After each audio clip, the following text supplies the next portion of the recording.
அன்பர்களே வணக்கம்.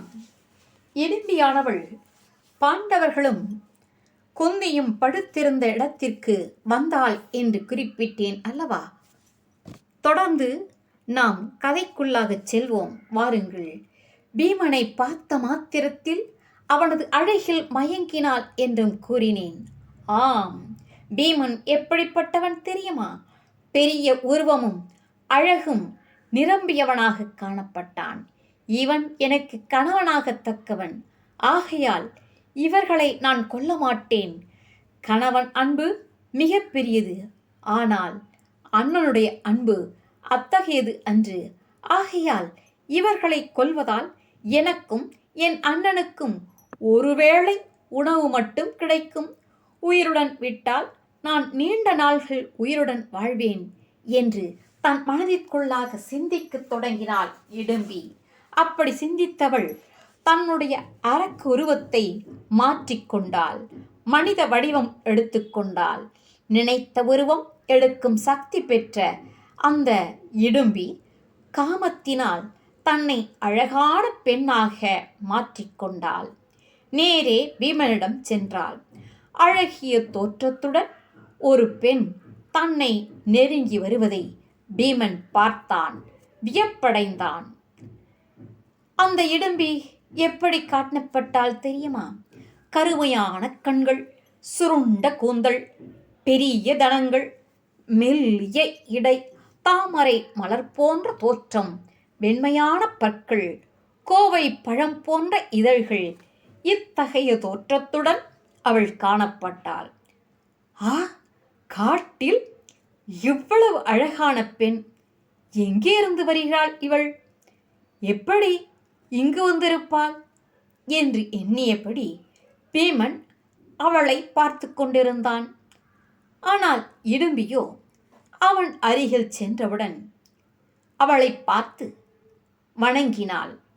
அவனை பார்த்து வணங்கியவள், வீரமிக்கவரே, நீங்கள் யார்? இவர்களெல்லாம் யார்? எங்கிருந்து வருகிறீர்கள்? வீட்டில் தூங்குவது போன்று இந்த இடத்தில் இவ்வளவு நிம்மதியுடன் தூங்கிக் கொண்டிருக்கிறார்கள். ஆனால் இந்த காடு எப்படிப்பட்டது தெரியுமா? கொடிய அரக்கர்கள் வாழும் காடு. இது உங்களுக்கு தெரியாதா என்று அந்த இடும்பியானவள் கேட்டாள். அது மட்டுமல்ல வீரரே, இந்த காடு யாருக்கு சொந்தமானது தெரியுமா? இடிம்பன் என்னும் அரக்கன் வாழ்கிறான். அவன் என்னுடைய அண்ணன். மானிட மாமிசத்தை உண்பவன். உங்களை கொல்லும்படி எனக்கு உத்தரவு இட்டுள்ளான். ஆனால் பெண்ணே, என்ன ஆனால் என்று இழுக்கிறாய்? நீ யார்? எதற்காக இங்கே வந்திருக்கிறாய்? மனித மாமிசத்தை உண்பவன் உனது அண்ணனா? ஒருபோதும் நடக்காது. செல் இந்த இடத்தை விட்டு என்று கூறினான். இதை எதிர்பார்க்காத இடும்பியானவள் பீமனை பார்த்து, வீரரே, நான் சொல்வது உண்மை. எனது சகோதரன் இடும்பன் தான். மனித வாடை வருகிறது. மனித மாமிசம் நீண்ட நாட்கள் கழித்து நமக்கு கிடைக்கப் போகிறது. நீ சென்று அவர்களை கொன்று எடுத்து வா என்று குறிப்பிட்டான். ஆனால் உங்களை பார்த்த மாத்திரத்தில் என் மனம் மிகவும் அப்படியே மாறிவிட்டது. நான் வந்த எண்ணத்தை மாற்றிக்கொண்டேன். உன்னை கணவனாக அடைய வேண்டும் என்று நான் ஆசைப்படுகிறேன். என்னை நீ ஏற்றுக்கொள்ள வேண்டும். பெரிய அரக்கனிடம் இருந்து உம்மை காப்பாற்றுகின்றேன். யாராலும் போக முடியாத மலை காடு போன்ற இடங்களுக்கு நாம் போகலாம். நாம் இருவரும் ஆனந்தமாக மகிழ்ச்சியாக வாழலாம். என்னை ஏற்றுக்கொள்ளுங்கள் என்று வணங்கி நின்றாள். இதை கேட்ட பீமன் அவளுக்கு பதில் கூறத் தொடங்கினான். பெண்ணே, என் வணக்கத்திற்குரிய மூத்த அண்ணன் இதோ இருக்கிறார். அவருக்கு இன்னும் திருமணம் நடக்கவில்லை. இளையவனான நான் திருமணம் செய்து கொள்ள முடியாது. அது மட்டுமல்ல, என் அம்மா, என் தம்பிகள், என் அண்ணன் இவர்களை விட்டு நான் பிரிந்திருக்க மாட்டேன். அவ்வாறு செய்ய நான் ஒன்றும் காமுகன் அல்ல. புரிந்ததா? இடத்தை காலி செய் என்று கூறினான். ஆனால் இடும்பி பீமன் சொல்வதையெல்லாம் கேட்டவள் அப்படியே அமைதியாக பீமனை பார்த்தாள்.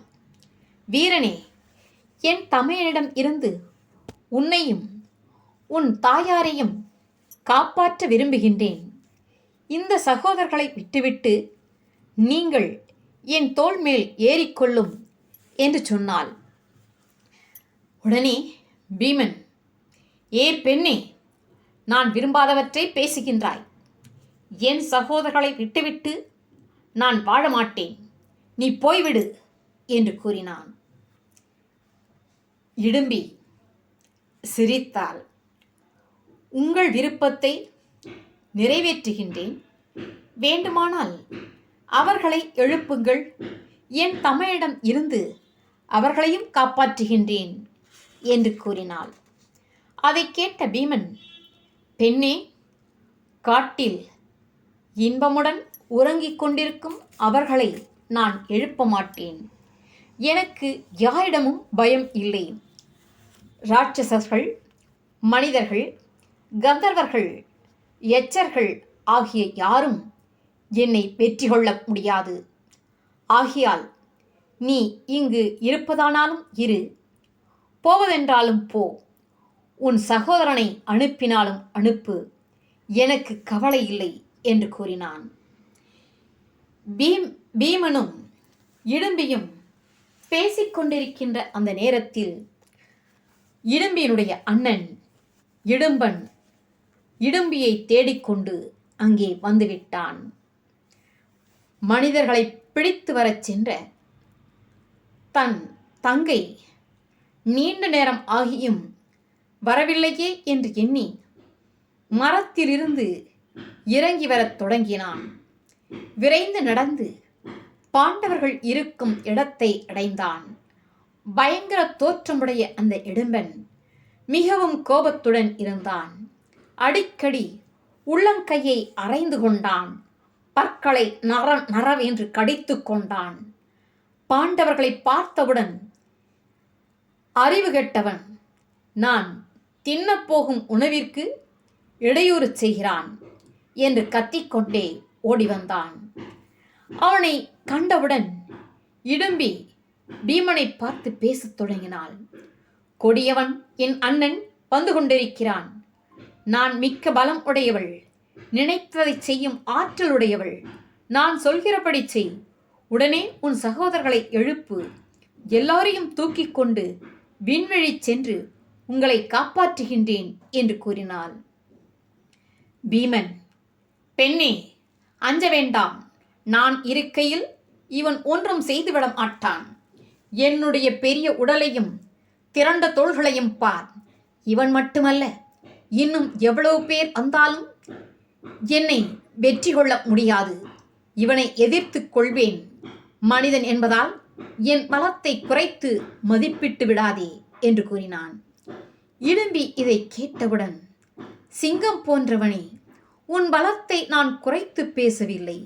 என் அண்ணன் மிகவும் வலிமை மிக்கவன், அதைத்தான் சொன்னேன் என்று கூறினாள். மனித வடிவம் தாங்கி ஓர் ஆணுடன் தன் தங்கை பேசிக்கொண்டிருப்பதைக் கண்டான் இடும்பன். பெரிதும் கோபம் கொண்டான். தன் பெரிய கண்களை நெறித்து கொண்டான். அவளை பார்த்து பேசத் தொடங்கினான். இடும்பியே, உன் புத்தி கெட்டுவிட்டதா? காம வயப்பட்டு விட்டாயா?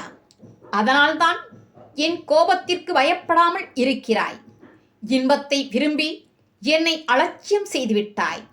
இப்போது பார், நம் குலத்திற்கு அவமானம் உண்டாக்கிய உன்னையும் இவனையும் கொல்லப் போகிறேன் என்று சொன்னான். அவர்களை கொல்ல வேகமாக ஓடி வந்தான். பீமன், நில் நில் என்று கூறி அந்த அரக்கனை இடும்பனை தடுத்தான். அவனை பார்த்து பேசத் தொடங்கினான். புத்தி கெட்டவனே, உனக்கு தைரியம் இருந்தால் என்னிடம் போருக்கு வா. தூங்குகின்ற இவர்களை எழுப்ப வேண்டாம். உன் தங்கையின் மேலும் கோபப்படாதே. அவள் மீது தவறில்லை. மன்மதனால் பீடிக்கப்பட்டு என்மேல் ஆசை கொண்டு விட்டால் பெண்ணை கொல்வது பாவம். என்னுடன் வந்துபோது உன் அங்கங்களை பிளந்து கழுகு, பருந்து, நரி ஆகியவற்றிற்கு போடுகின்றேன் என்று கூறிய ஒரு நொடியில் இந்த காட்டில் உள்ள அரக்கர் அனைவரையும் அழிக்கப் போகிறேன் என்று கூறினான். இடும்பன் பீமனை பார்த்தான். ஏ மனிதா, ஏன் தற்புகழ்ச்சியுடன் வீண் வார்த்தை பேசுகின்றாய்? என்னுடன் மோதிய பின்னர்தான் என்னுடைய பலம் பற்றி நீ அறிவாய். அப்போது இவர்கள் சுகமாக தூங்கட்டும். உன்னை கொன்று இரத்தத்தை பருகிய பிறகு இவர்களையும் கொல்வேன் என்று கூறினான். சொல்லிக் கொண்டிருக்கும் போதே கோபத்துடன் பீமனை நோக்கி ஓடி வந்தான் இடும்பன். கையை தூக்கி பீமனை தாக்க முற்பட்டான். பீமன் சிரித்து கொண்டே அவன் கைகளை பிடித்து கொண்டான். சிங்கம் எளிய மிருகத்தையும் இழுப்பது போன்று இடும்பனின் கையை பற்றி இழுத்தான். இடும்பன் கோபம் கொண்டான். பீமனை கட்டிக்கொண்டு கர்ஜிக்கத் தொடங்கினான். சப்தத்தினால் தன் சகோதரர்கள் விழித்து கொள்ளக்கூடாது என்று எண்ணினான் பீமன். இடும்பனை சப்தமின்றி இழுத்தான். பின்னர் இடும்பனை இழுத்து கொண்டு வெகு தூரத்திற்கு சென்றான். அங்கு ஒருவரை ஒருவர் பிடித்து இழுத்து கொண்டனர். கோபம் கொண்ட யானைகள் போன்று மரங்களை முறித்தனர். ஒருவர் மாறி ஒருவர் அடித்து கொண்டனர். பலவிதமான மரங்களை பிடுங்கி அடித்து கொண்டனர். கற்களையும் பாறைகளையும் எடுத்து அடித்து கொண்டனர். இவர்கள் சண்டையிட்டுக் கொண்டிருந்த சப்தம் கேட்டு கொந்தி விழித்து கொண்டாள். பாண்டவர்களும் விழித்து கொண்டனர். மானிட வடிவம் தாங்கி நிற்கும் இடும்பியை பார்த்தார்கள். குந்தி அவளுடைய அழகை பார்த்து திகைத்து போனாள். இடும்பியை பார்த்து அன்போடு பேசத் தொடங்கினாள் குந்தியானவள். பெண்ணே, நீ யார்? தேவதையைப் போன்று அழகுடையவளாய் இருக்கின்றாய். இங்கு ஏன் நிற்கிறாய் என்று கேட்டாள். இடும்பி, அம்மா, இந்த காடு என் அண்ணனுக்கும் எனக்கும் சொந்தம் என்று கூறியவள் அடுத்து என்ன கூறுகிறாள் என்று தொடர்ந்து கேட்போம்.